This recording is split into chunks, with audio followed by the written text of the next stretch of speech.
kıtmatım şumurladı, elini tutup dinledi.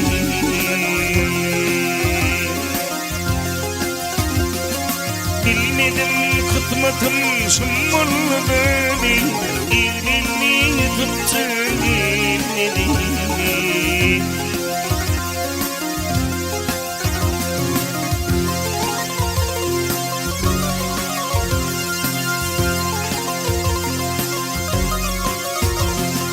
Dillerim şafağı etti,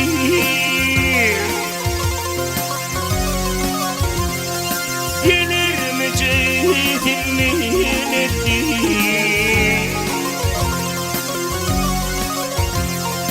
Belki bizden de devlet kayıttı, ağladım yıkıptı dinledi.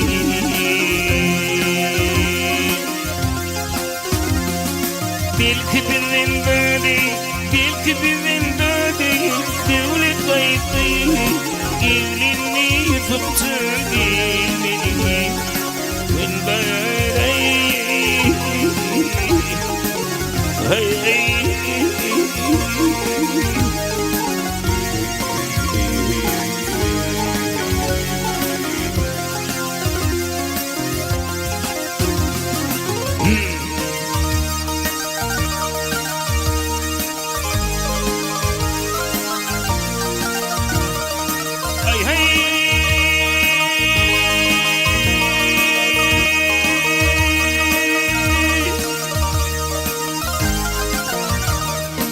ya benim işim kara dedi.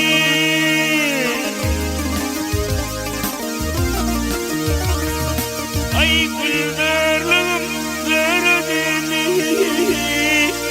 Vay genç hanım kara dedi.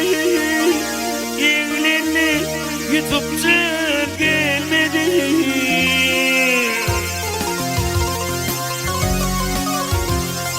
Gelirim altını çağlar beni, gene günde sorar beni.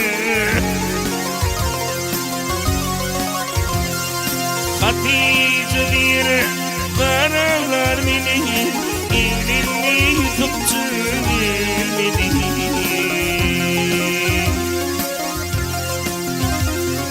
Hatice diye karalar beni, elini tuttu gelmedi. Ben böyle